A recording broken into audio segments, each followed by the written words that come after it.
नमस्कार, आप देख रहे हैं द न्यूज बर्ड। मैं हूं आपके साथ अर्पिता सिंह और आइए नजर डालते हैं इस वक्त की खास खबरों पर। अमरावती महाराष्ट्र से सांसद नवनीत राणा 2 दिवसीय दौरे पर जोधपुर पहुंची। संसदीय समिति की बैठक में लेंगी हिस्सा। जिला प्रमुख लीला मदेरणा की अध्यक्षता में जिला परिषद की साधारण सभा की बैठक हुई आयोजित। सुरेश सिंह हत्याकांड मामले में जोधपुर पुलिस को मिली बड़ी सफलता। जोधपुर में हुए रणजी मैच के मुकाबले में राजस्थान ने छत्तीसगढ़ को 167 रनों से हराया। मुख्यमंत्री अशोक गहलोत ने शुक्रवार को श्री गंगानगर के ऑर्बिट पैलेस में आयोजित कांग्रेस कार्यकर्ता सम्मेलन को संबोधित करते हुए हाथ से हाथ जोड़ो अभियान का उद्देश्य भाजपा द्वारा फैलाई जा रही नफरत, महंगाई व बढ़ती बेरोजगारी की तरफ ध्यान दिलाना बताया। मुख्यमंत्री ने कहा कि 50 वर्ष पूर्व वे प्रथम बार श्री गंगानगर आए थे। उन्होंने स्वीकार किया कि हमारी कहीं कमी रही होगी, जिस कारण यहां कांग्रेस का जनाधार कम हुआ है। उन्होंने कहा कि राजनीति में धर्म और जातिवाद हावी हो रहा है, लेकिन मेरी जाति का मैं अकेला विधायक होने के बावजूद तीसरी बार मुख्यमंत्री बना हूं। 36 कौमों का सदैव मुझे सहयोग मिला। मुख्यमंत्री अशोक गहलोत ने कहा कि 22 लाख किसानों का कर्ज माफ किया गया। जो योजनाएं हम राजस्थान में लेकर आए हैं वो पूरे देश में मिसाल बन रही है।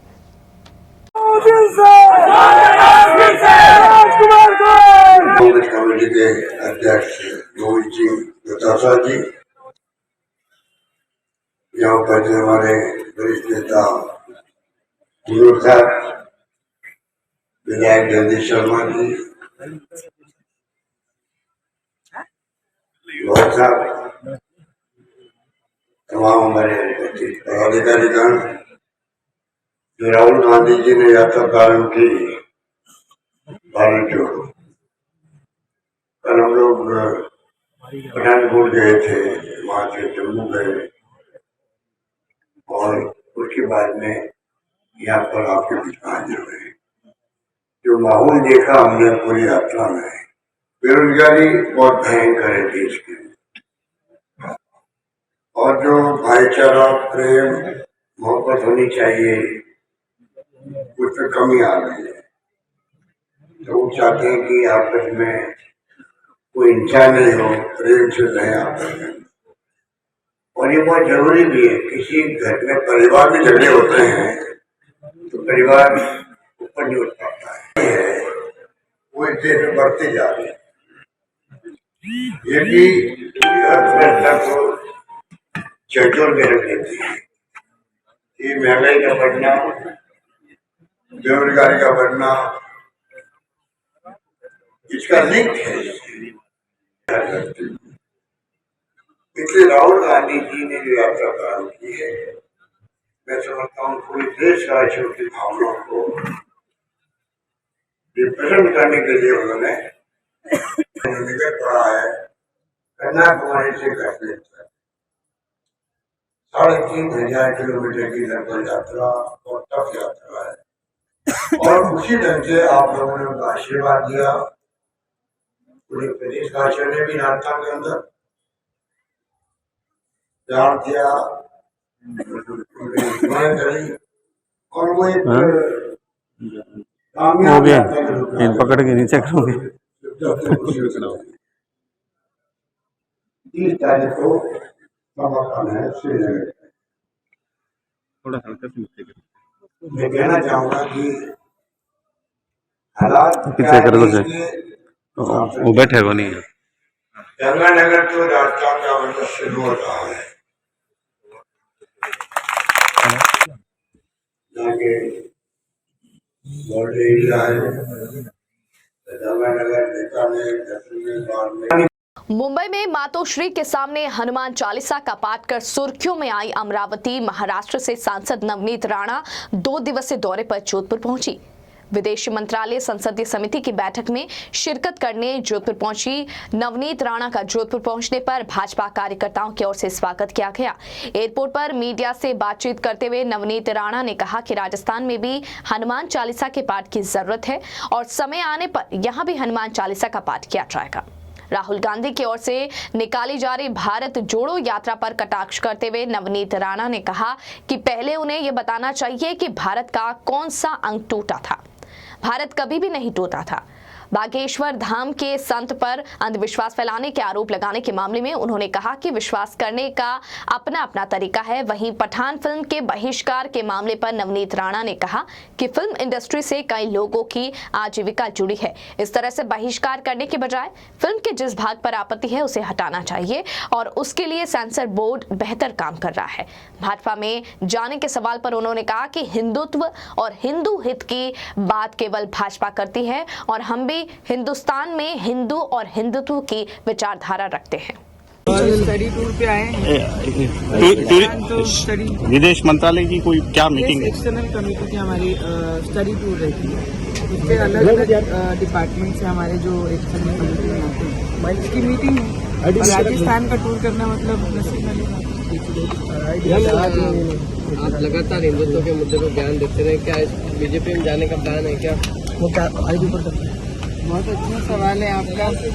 आपको भी खुद को ऐसा लगता है कि हिंदुओं के फेवर में और हिंदुओं के लिए काम करने वाली सिर्फ भाजपा सरकार है। तो मुझे लगता है अगर हिंदू की बात अगर करता है, हर कोई पार्टी से जुड़ा हुआ है या जुड़ना चाहता है, उसी के कारण नहीं है। हिंदू विचारधारा हिंदुस्तान में रहती है, हिंदुओं की बात करेंगे हम। अभी तो जोड़ो यात्रा चल रही है, भारत जोड़ो, वो भी हिंदू का राग अलाप रहे। मुझे ऐसा लगता है हमारा भारत कभी टूटा ही नहीं था। हमारे भारत में रहने वाला कोई भी व्यक्ति हमारे भारत को टूटा हुआ कभी किसी ने देखा नहीं। जब कोई चीज टूटी ही नहीं, उसे जोड़ने कहाँ निकले हैं। और मुझे लगता है हम भारतीय हैं, हमें हमारे जो टूटा हुआ अंग था कश्मीर को 370 लाख के, हमारे भारतीयों को उससे जोड़ने का काम हमारी भाजपा सरकार ने किया। तो मुझे लगता है जो भारत जोड़ने निकले तो पहले पूछ लीजिए कौन सा अंग टूटा था हमारे भारत। नहीं, हिंदुत्व पे बात कर रहे थे मैम।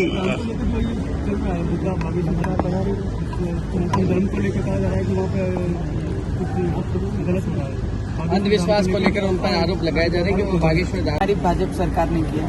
तो मुझे लगता है जो भारत जोड़ने निकले तो पहले पूछ लीजिए कौन सा अंग टूटा था हमारे भारत। नहीं, हिंदुत्व पे बात कर रहे थे मैम।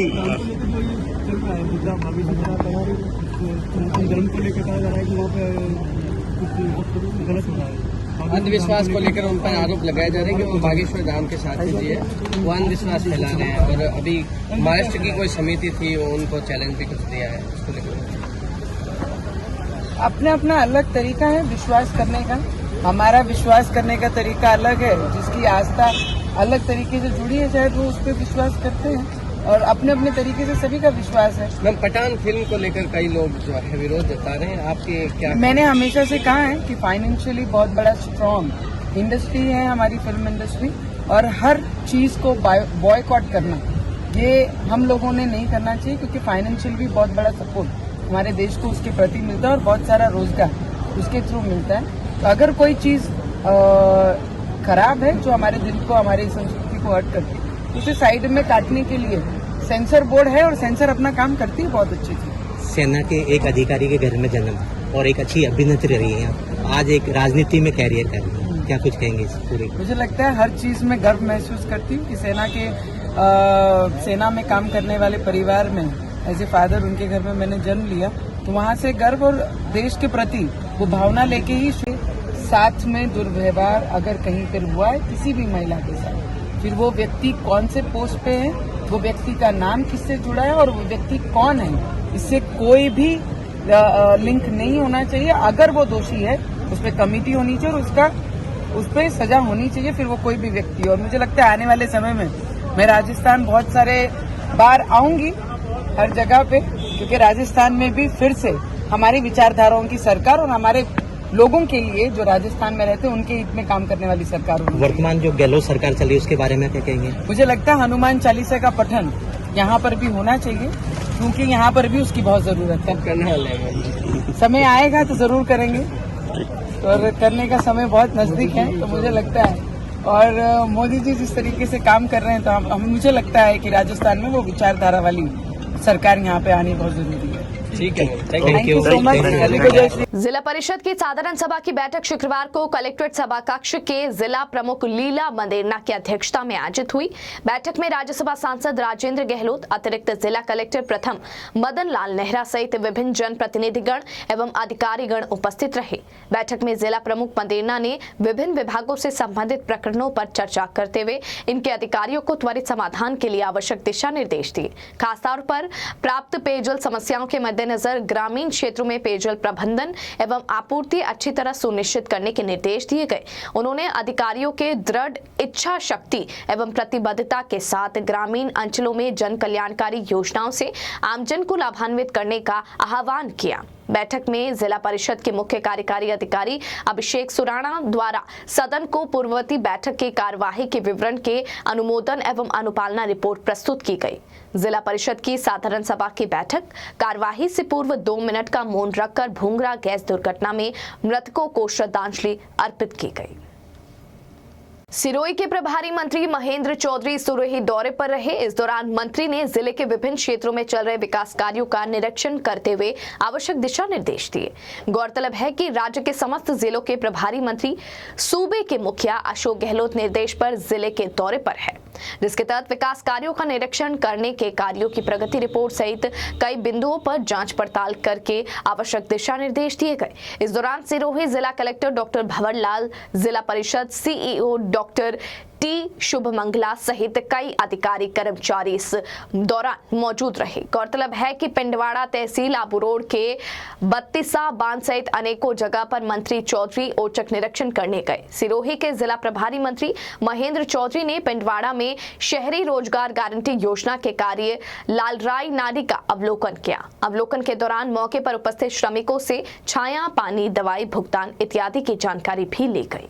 चिकित्सा मंत्री एवं जिला प्रभारी मंत्री परसादी लाल मीणा ने अनाथ पालनहार बालिकाओं को गर्म स्वेटर वितरित करते समय संवेदनशीलता दिखाते हुए कोटा निवासी कुमारी प्रिया प्राची, कशिश सुमन के परिवार के लंबित विद्युत कनेक्शन 60,000 की राशि को माफ करा दिया।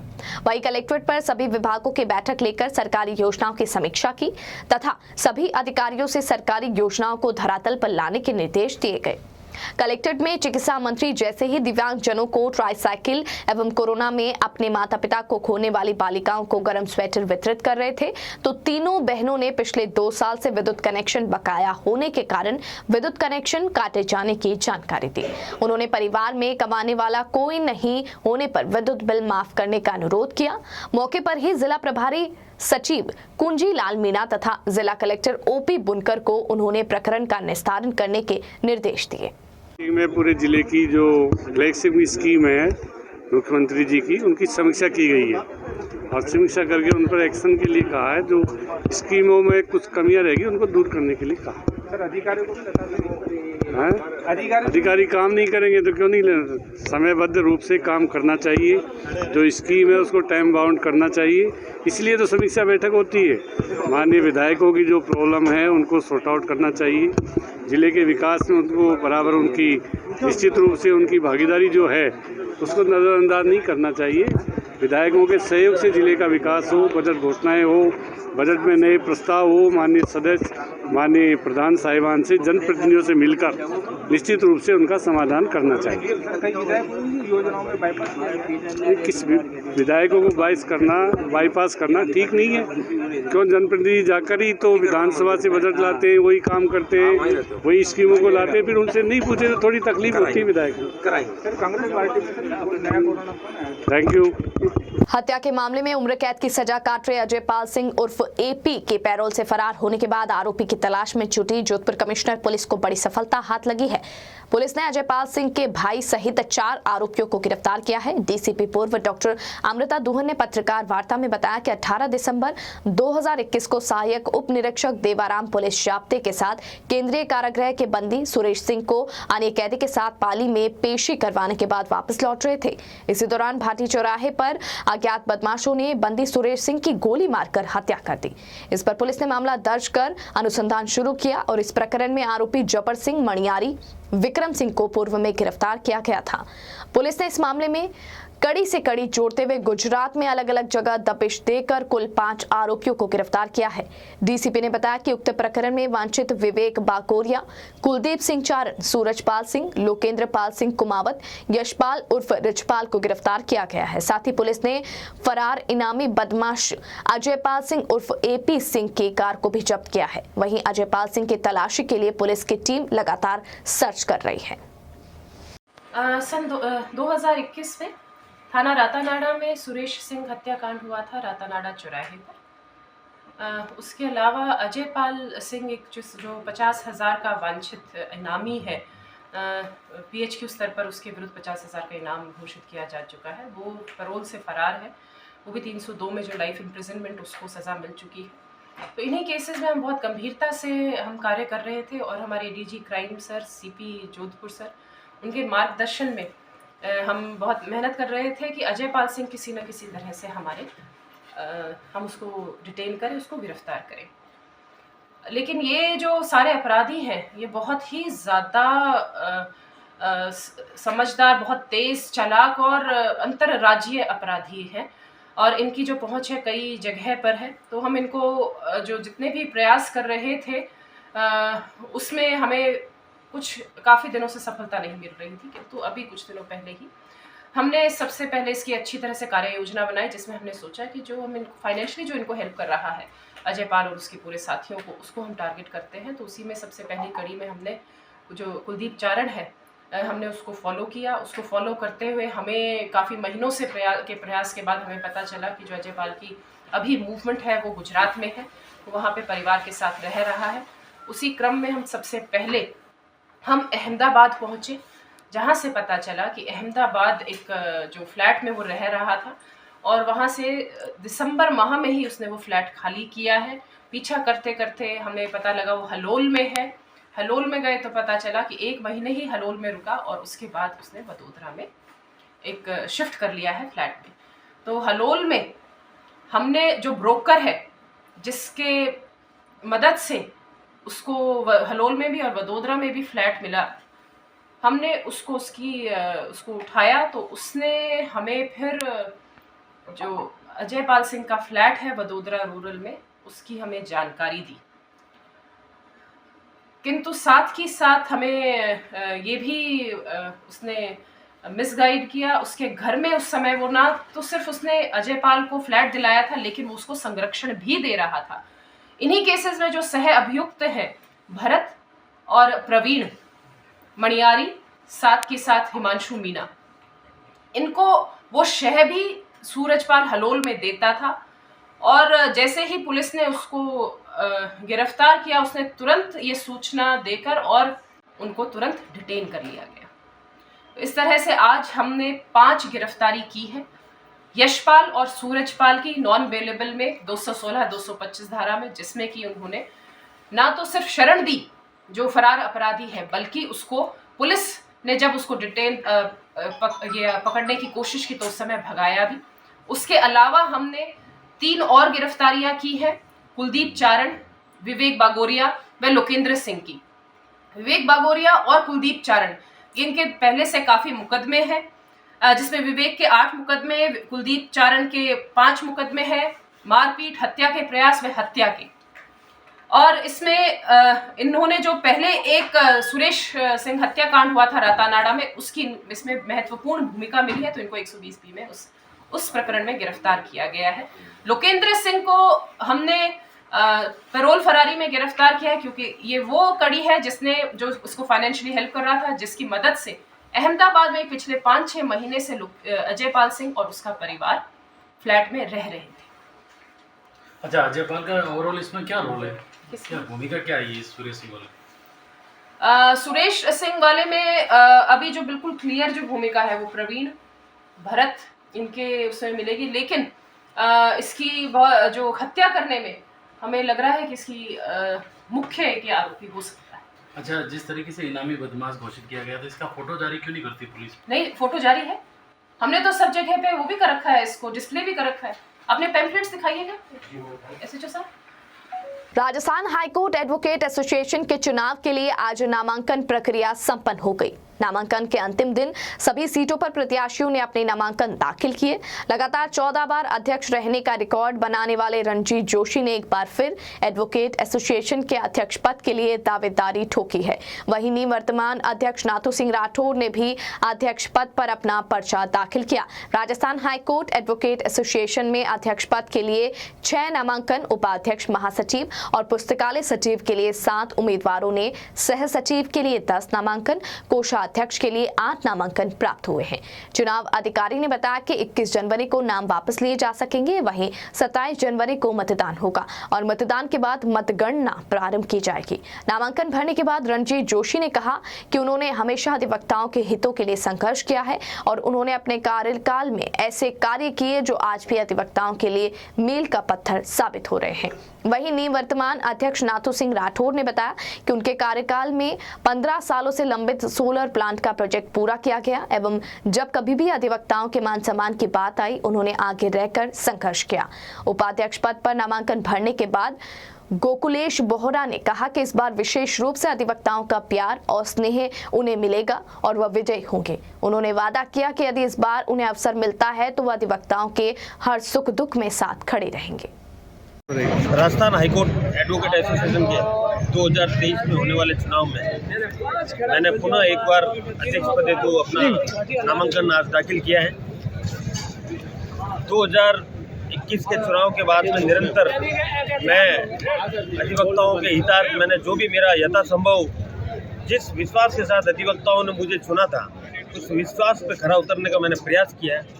वो हर काम मैंने इम्प्लीमेंटेशन में लाने का प्रयास किया जिससे अधिवक्ताओं का एकेडमिक, अधिवक्ताओं का प्रोफेशनली और अधिवक्ताओं के जो बेसिक नीड्स है, बाथरूम, सड़कें, टॉयलेट्स और कलर, पेंट, जो रूम खंडर पड़े हैं 15 सालों से, ये रोडें जो दिख रही है ये 15 सालों से 20 सालों से रोडें खंडर बनी थी, उन पर हमने प्रयास करके गवर्नमेंट से रोडें बनवाई। और जो भी एसोसिएशन के ऊपर पहले लाइबिलिटीज़ थी उन पूरी लाइबिलिटीज़ को हमने आज ज़ीरो किया है और हमने पूरे अथक प्रयास जिन विश्वास के साथ अधिवक्ताओं ने हमें चुना था उन विश्वास पर पूरा खरा उतरा है। पूरी लाइब्रेरी का मेंटेनेंस हर काम में हमने योगदान दिया है। ट्रिब्यूनल्स राजस्थान हाईकोर्ट के इतिहास में, जोधपुर के इतिहास में 1975 के बाद जब सर्किट बेंच जयपुर गई उसके बाद अगर पहली बेंच अगर हम जयपुर से जोधपुर लाए तो वो रेट लेके आए। ये हमारे लिए बहुत बड़ी उपलब्धि है। इस जोधपुर आज से आज तक पश्चिमी राजस्थान का हर लिटिगेंट वहाँ जाता था और वहाँ पे परेशान होता था जयपुर में, तो इससे सीधा का सीधा युवा अधिवक्ताओं को रोजगार के अवसर मिले। ऐसे कई ट्रिब्यूनल्स के लिए हमने और गवर्नमेंट से बात की, पर गवर्नमेंट से नहीं हुआ तो हमने PIL लगाई और आने वाले समय में कम से कम 10 PIL और 10 ट्रिब्यूनल्स और जोधपुर में इस्टेब्लिश होने जा रहे हैं। इसके लिए हमने प्रयास किया। हमने एकेडमिक कैसा सुधरे नए अधिवक्ताओं का, उसके लिए हमने प्रयास किया। RJS की क्लासेस लगाई कि ज़्यादा से ज़्यादा हमारे युवा अधिवक्ता उसमें RJS में सिलेक्शन हो। इस तरीके से हमने हर अधिवक्ताओं के वेलफेयर के लिए काम किया और उसी आधार पर सबसे बड़ा हमारा जो प्रोजेक्ट था सौर ऊर्जा का, 15 सालों से हमारे ऊपर बिजली की लाइबिलिटियाँ इतनी बढ़ चुकी थी कि हमारे अधिवक्ताओं के ऊपर हर दिन लाइटें चली जाती थी, 10-10 दिन तक लाइटें बंद रहती थी और हमारे यहाँ से चले जाते थे फरमान 500 रुपये 100 रुपये इकट्ठा करने के लिए। हमने उसको मुक्त करने के लिए पूरे वर्ष 2 वर्ष में 1 सेकंड भी बिजली टेक्निकल इशू को छोड़ दो तो हमने जाने नहीं दी और रिक्वेस्ट कर सारी बिजली मेंटेन की। और सबसे बड़ा अचीवमेंट इस हिंदुस्तान की पूरे सबसे पहला बाहर में जो सोलर प्लांट लगा वो हमने जोधपुर की मुख्य पीठ में लगाया। मैंने उपाध्यक्ष के लिए आज नामांकन भरा है और इस पोस्ट पे आने के बाद मैं वकीलों की कार्रवाई करने के लिए पुरजोर कोशिश करूंगा, जिसमें सबसे पहले तो सब जो नए वकील हैं उनके बैठने की व्यवस्था सुनिश्चित हो, लेडीज़ के टॉयलेट्स वगैरह सुनिश्चित हो और ऑनलाइन लाइब्रेरी जो फ्री सुविधा मिले सभी वकीलों के लिए, इसकी सुविधा के लिए पुरजोर कोशिश करूँगा। जब भी वकील इसके लिए कोई कार्रवाई के लिए ज़रूरत होगी मैं वकील भाइयों के साथ और बहनों के साथ कंधा मिलाकर उनके साथ रहूँगा। मेरा नाम गोकुलेश बोरा, मैं उपाध्यक्ष पद के लिए मैंने नामांकन भरा है। और बुलेटिन में यहाँ रुकेंगे एक ब्रेक के लिए। ब्रेक के बाद जारी रहेगा खबरों का सिलसिला। आप बने रहिए द न्यूज बर्ड के साथ। ईश्वर की भक्ति, प्रभु की आराधना, अब होगी दिन की शुरुआत सरिता जोशी और अजय पुरोहित के साथ। देखिए भक्ति प्रवाह हर रोज सुबह 6 बजे। हजारों में सिर्फ उन्हीं की बात होगी जब सितारों से मुलाकात होगी। खुलेंगी कुछ बातें और कुछ राज जब गुफ्तगू आपके साथ होगी। मैं शिवानी लेकर आ रही हूँ बर्थडे स्पेशल, जिसमें मैं आपको बताऊंगी आपके ही पसंदीदा कलाकारों के बारे में। एक ऐसा प्रदेश जहां वीरों ने अपने खून से लिखा इतिहास, एक ऐसा प्रदेश जहां आज भी सुनाई जाती है वीरों की गाथाएं, एक ऐसा प्रदेश जहां के दुर्ग खुद बताते हैं यहाँ का इतिहास। द न्यूज बर्ड पर देखिए गौरव राजस्थान का हर सोमवार दोपहर 1 बजे। एक सितारा जिसने किया करोड़ों लोगों के दिलों पर राज, अपनी कलाकारी से कभी रुलाया तो कभी हंसाया, रंगमंच की दुनिया में जिसने की खूब अपनी जिंदगानी। द न्यूज बर्ड पर जानिए ऐसे ही सितारों की कहानी अर्पिता की जुबानी। हेल्थ से जुड़े हर विषय पर होगी सीधी बात। देखिए टॉक फॉर हेल्थ, जहां होंगे मेडिकल एक्सपर्ट्स, डॉक्टर्स और स्पेशलिस्ट जो आपको देंगे सही राय और सही सलाह। टॉक फॉर हेल्थ हर गुरुवार दोपहर 1 बजे। जनता से जुड़ी हर खबर,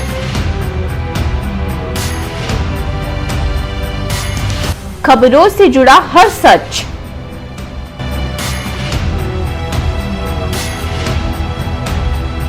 हर मुद्दे पर होगी हमारी नजर।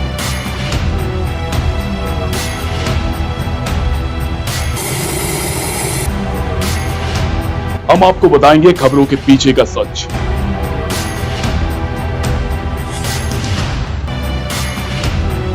हम आपको सुनाएंगे भीड़ में दब रही आवाज।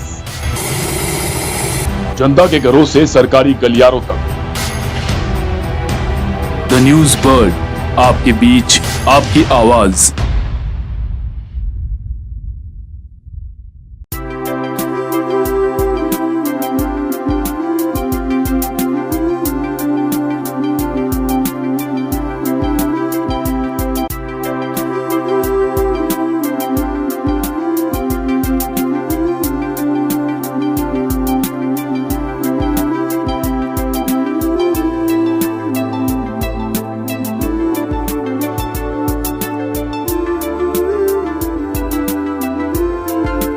ब्रेक के बाद बुलेटिन में आपका स्वागत है। राजस्थान हाईकोर्ट एडवोकेट एसोसिएशन में लगातार 14 बार जीत का रिकॉर्ड बनाने वाले वरिष्ठ अधिवक्ता रणजीत जोशी ने एक बार फिर चुनाव में अध्यक्ष पद के लिए नामांकन दाखिल किया है। रणजीत जोशी ने द न्यूज बर्ड से खास बातचीत करते हुए कहा कि उन्होंने हमेशा अधिवक्ताओं के हितों के लिए संघर्ष किया है। अधिवक्ताओं को भूखंड दिलाने की बात हो या जोधपुर हाईकोर्ट मुख्य पीठ में विभिन्न बेंच लगाने की मांग हो, उन्होंने आगे आकर इसके लिए संघर्ष किया। रणजीत जोशी के नामांकन भरने के बाद द न्यूज बर्ड के वरिष्ठ संवाददाता आशीष पुरोहित से खास बातचीत की और आगामी कार्य योजना के बारे में बताया। जैसलमेर में रह रहे पाक विस्थापित पाकिस्तान से प्रताड़ित होकर अपने वतन भारत आए। पाक विस्थापितों को जहां जिला प्रशासन गंभीरता दिखाते हुए नागरिकता दे रही है, तो वहीं दूसरी ओर मूलभूत सुविधाओं से भील समाज के लोग वंचित दिखाई दे रहे हैं। जलदाय विभाग व विद्युत विभाग, नगर परिषद के अधिकारियों की लच्चर व्यवस्था के कारण इन्हें रोटी, कपड़ा, मकान और पानी की सुविधाओं से वंचित रखा जा रहा है। जिला कलेक्ट्रेट कार्यालय में भील विस्थापित लोगों द्वारा जिला कलेक्टर टीना डाबी को ज्ञापन सौंपा गया। भील बस्ती ट्रांसफर रहते हैं 7 वार्ड नंबर 7। तो हम लोगों को ये समस्या है, पानी की बहुत समस्या है। पानी के लिए हम लोग 7 साल हुए हैं, ये भाग भाग दौड़ दौड़ के तड़प रहे, अभी तक पानी नहीं मिल रहा है हमारे को। पहले नल लगी हुई थी, वहां से नल तोड़ के वहां बाहर कनेक्शन किया हुआ, अभी वहां कनेक्शन नहीं है, नहीं कोई अपने पाइप लाइन है, कुछ नहीं है। पीने के लिए 50-60 गाँव घर है जो वो सारे पानी के लिए तड़प रहे हैं। बड़ा रोड लगता है, उसके साथ बच्चे जाते हैं तो वो गाड़ियों से एक्सीडेंट होकर कई एक्सीडेंट हुए, हादसे हुए हैं। तो ये कलेक्टर को भी ज्ञापन दिया हुआ है, सब पानी वालों को, अपने सबको, नागर पालिका को, सबको दिया हुआ है। तो अभी तक हमारी सुनाई नहीं है। तो अभी यही है कि हम लोग कहते हैं कि ये मेहरबानी करके ये पानी की हमारे को और लाइट की, ये दोनों चीजें नहीं है। लाइट भी नहीं है, पानी तो पीने के लिए बहुत हालत खराब है। तो इसलिए बच्चे भी बोलते हैं कभी कभी ये टैंकी के ऊपर चढ़ के वहां से छलांग मारे तो खत्म हो जाए तो अच्छा है। पानी की व्यवस्था नहीं मिल रही है। तो ये राशन कार्ड बनाए हुए हैं, तो वो आज तक वो भी 10 साल 15 साल के राशन कार्ड बने हुए, तो उसमें राशन भी नहीं मिल रहा है हम लोगों को। हमारे लिए कोई व्यवस्था नहीं है, गरीब व्यवस्था के बिल्कुल, जो पाकिस्तान से हम लोग आए हैं, तो इसलिए नहीं पानी मिल रहा है, नहीं हमारे को ये अपना राशन मिल रहा है। ये आते हैं जिसको बोलते हैं भाई कनेक्शन के लिए आप बोलेंगे तो आपको 5000 लेंगे, 3000, वो 3000 लेते हैं तो देता है तो ठीक है, नहीं बच्चे अभी एक 7000 700 का तो हम टैंकर पानी का फेंकते हैं। वो रोजगार करें कि टैंकर पानी के पीने के लिए रखें। ये आते हैं, नागर पालिका वाले आते हैं ना सर, वो बोलते हैं कि आपका कनेक्शन लगेगा 3000 लेंगे, कोई के बोलेगा 7000 लेंगे, कोई कैसे ऐसे। तो हम लोगों को 1 8 दिल्ली कालें करते हैं, दिल्ली तो वो लोग बोलता है आपको होगी, अभी तक वो लोगों ने नहीं सुनाई की। हमने आज ज्ञापन सौंपा जैसलमेर की अलग अलग बस्तियों से, जहाँ बिजली कनेक्शन और पानी कनेक्शन को लेकर बहुत बड़ी समस्या आ रही है। जब वहाँ जाते तो वो कहते हैं कि यूआईटी और नगर परिषद के द्वारा प्रतिबंधन लगाया गया कच्ची बस्तियों में। मानते हैं कि कच्ची बस्तियों में प्रतिबंधन, उसके बाद भी 25 से 30 हजार रुपये लेके हमारे घरों के अड़ोस पड़ोस लाइट के कनेक्शन लगाए गए हैं। किसी का नाम नहीं लेते, आप सार्वजनिक देख लें, पत्रकार बंधु भी देख ले, और कलेक्टर महोदय से निवेदन है वहाँ पे कमेटी बिठा के इनकी जांच करवा दे, दूध का दूध और पानी का पानी हो जाएगा। नागौर जिले के धामला के सदर बाजार के पास वार्ड संख्या 7-8 में स्थित राजकीय बालिका उच्च प्राथमिक विद्यालय विभागीय अनदेखी के कारण वर्षों से बंद पड़ा है। 2 मंजिला इमारत पूरी तरह से जीर्ण शीर्ण हो रखी है। वर्षों के बाद बंद पड़े ऑफिस में दुर्दशा का शिकार हुए सामान को निकाला गया और टेम्पो में भरकर राजकीय बालिका उच्च माध्यमिक विद्यालय में ले गए। विभाग की लापरवाही इस कदर बड़ी हुई है कि औपचारिकता करते हुए दीवार पर लिखवाया गया है कि विद्यालय भवन जर्जर अवस्था में है, इसे उचित दूरी बनाए रखे।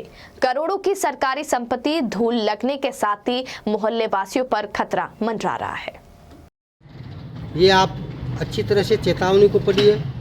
चेतावनी देके विभाग ने अपनी इतिश्री कायम कर ली। कभी ये भवन गुलजार हुआ करता था, आज ये वीरान नजर आता है। वर्ष 1982 में मैं खुद भी इसी स्कूल में पढ़ा हूँ और मेरे से पहले भी कई पीढ़ियाँ यहाँ पढ़ चुकी है। अब सरकारी लापरवाही कहिए, विभाग की लापरवाही कहिए, मोहल्ले के बीचों बीच स्थित इस स्कूल को अन्यत्र यहाँ से 1 किलोमीटर दूर स्थानांतरित कर दिया गया, जबकि मोहल्ले वासियों की या किसी की कोई राय नहीं ली गई। यह भवन देख रेख के अभाव में खंडर हो चुका है।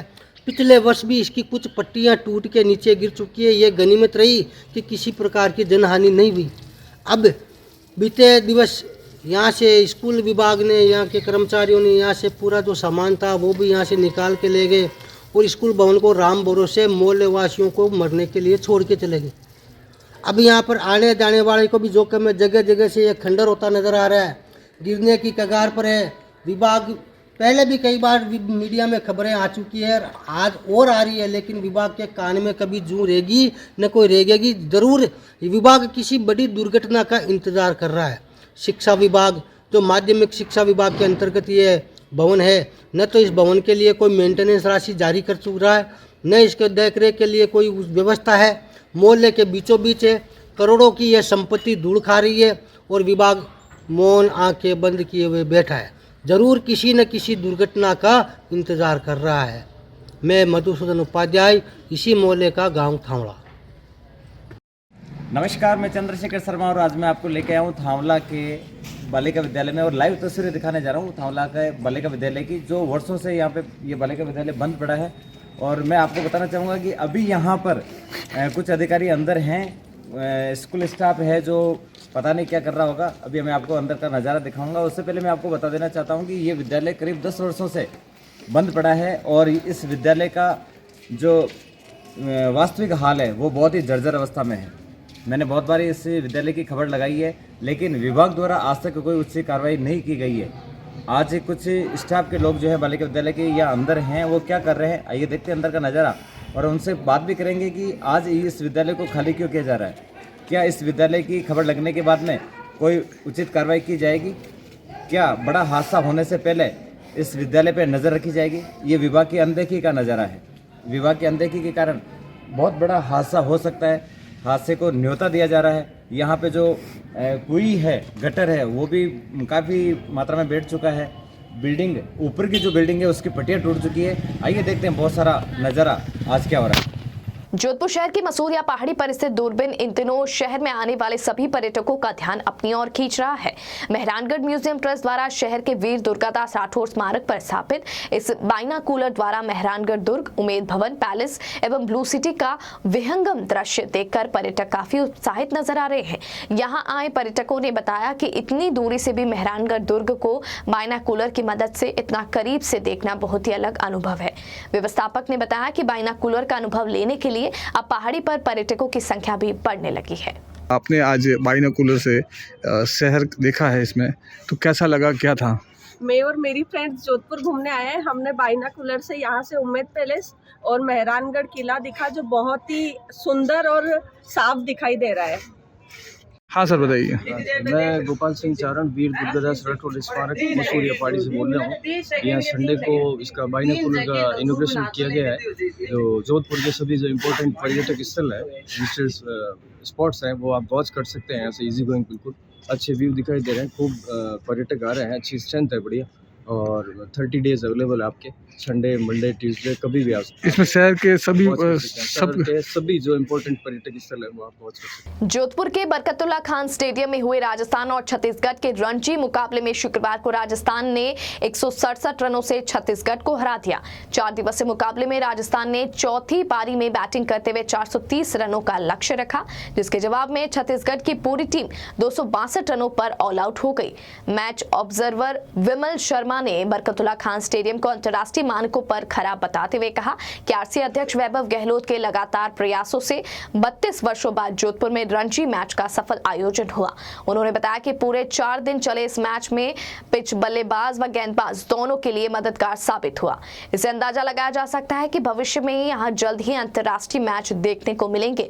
वहीं मैच कन्वीनर शैतान सिंह ने बताया कि स्टेडियम में ग्राउंड के अलावा खिलाड़ियों के लिए जो अन्य व्यवस्था हो, चाहे वो पेविलियन हो, जिम हो या सिटिंग अरेंजमेंट, वह सभी उच्च स्तर की है।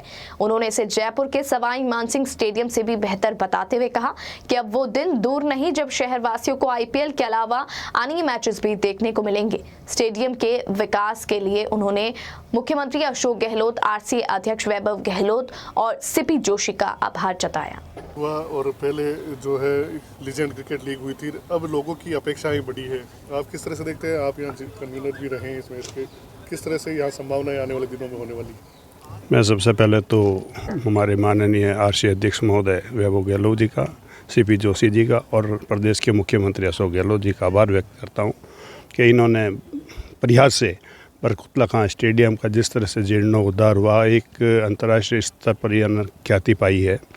और सूर्य नगरी जोधपुर की जनता की मंशा रही है कि विभिन्न क्रिकेट आयोजन जोधपुर में हो। उसको ध्यान में रखते वैभव गहलोत जी ने सूर्य नगरी जोधपुर के वासिंदों का ख्याल रखा और उन्होंने शुरू से ही, चाहे ट्रायल मैच हो, जो भी छोटे मोटे मैच हो, सारे यहाँ बरकतुल्ला खान स्टेडियम में कराए। तदर्थ समिति ने को सौंपे, हमने हमारी जिम्मेवारी निभाई। आज जिस तरह से रणजीत मैच हुआ है, फिर लीजेंड हुए हैं, रणजीत मैच में भी राजस्थान अव्वल नंबर पर रहा।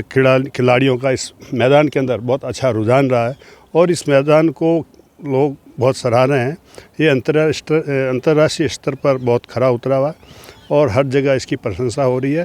जैसे हमारे विमल जी सीनियर हमारे बॉस हैं, आरसीए से ऑब्जर्वर भी हैं, इन्होंने भी जो आपको बताई है बहुत ही अच्छी बात कही है। मैं आपसे आशा करता हूं कि जोधपुर जनता वैभव गहलोत के प्रति, सीपी जोशी साहब के प्रति और मुख्यमंत्री जी के भावनाओं को लेकर आगे बढ़ेगी और उम्मीद रखते हैं कि आगे आईपीएल का मैच होगा। धन्यवाद। और अब बात मौसम की। राजस्थान के उत्तर पश्चिमी हिस्सों में आज मावठ हुई। गंगानगर, हनुमानगढ़, बीकानेर जिलों के कई हिस्सों में बीती रात से आज सुबह तक रुक रुक कर 2 से लेकर 8 mm तक बरसात हुई। वहीं जोधपुर, चूरू, झुंझुनू में भी देर रात से बादल छाने शुरू हो गए। मौसम के इस बदलाव से शहरों में न्यूनतम तापमान भी बढ़ गया। वहीं कई हिस्सों में अभी भी सर्द हवा चल रही है। हालांकि आज राजस्थान में कहीं भी पारा माइनस में नहीं रहा। उत्तर पश्चिमी रेलवे पर लेवल 1 की विभिन्न कोटियों के करीब 5000 रिक्तियों को भरने के लिए जोधपुर में आयोजित शारीरिक दक्षता परीक्षा शुक्रवार को लगभग पूरी हो गई। दौड़ कार्यक्रम में शुक्रवार को 5वें दिन महिला अभ्यर्थियों के नाम रहा, जिन्होंने उत्साहपूर्वक भाग लिया। रेलवे की लेवल 1 की विभिन्न कोटियों की भर्ती के लिए ऑनलाइन परीक्षा में सफल रही 636 महिला अभ्यर्थियों को दौड़ में भाग लेने के लिए ऑनलाइन बुलावा भेजा गया था, जिसमें से 465 महिला अभ्यर्थी यहां न्यू रेलवे स्टेडियम पहुंची और दौड़ में उत्साहपूर्वक भाग लिया। तय प्रक्रिया के अनुसार पहले उन्होंने 20 किलो वजन उठाकर तथा बाद में 1000 मीटर की दौड़ निर्धारित अवधि में पूरी की। इस दौरान स्टेडियम पर व्यवस्थाओं में जुटी महिला रेल कर्मचारियों ने उनका दौड़ में उत्साहवर्धन किया। बाद में घोषणा परिणाम में 270 महिला अभ्यर्थी सफल घोषित की गई। इस तरह दौड़ के 5वें दिन 2228 पुरुष अभ्यर्थियों ने शारीरिक दक्षता परीक्षा में भाग लिया, जिसमें से 961 ने निर्धारित अवधि में अपना टास्क पूरा किया और सफल रहे। इस बीच डीआरएम गीतिका पांडे ने शुक्रवार को स्टेडियम का दौरा किया और दौड़ संबंधी सभी व्यवस्थाओं का जायजा लिया और मौजूद मौजूद अधिकारियों से दौड़ और भाग लेने वाले अभ्यर्थियों और भर्ती संबंधित प्रक्रिया की विस्तृत जानकारी ली। I'm from Jaipur, and when I'm come here, Jodhpur, and I'm come this platform where I my physical efficiency test. I feel that there are many people are very careful and humble behavior. I feel very happy and encouraging, and I'm very happy. और अंत में मुख्य समाचार एक बार फिर से। अमरावती महाराष्ट्र से सांसद नवनीत राणा 2 दिवसीय दौरे पर जोधपुर पहुंची। संसदीय समिति की बैठक में लेंगी हिस्सा। जिला प्रमुख लीला मदेरना की अध्यक्षता में जिला परिषद की साधारण सभा की बैठक हुई आयोजित। सुरेश सिंह हत्याकांड मामले में जोधपुर पुलिस को मिली बड़ी सफलता। जोधपुर में हुए रणजी मैच के मुकाबले में राजस्थान ने छत्तीसगढ़ को 167 रनों से हराया। इस बुलेटिन में फिलहाल के लिए इतना ही, और खबरों को जानने के लिए आप बने रहिए द न्यूज़ बर्ड के साथ। तब तक के लिए मुझे दीजिए इजाजत। नमस्कार।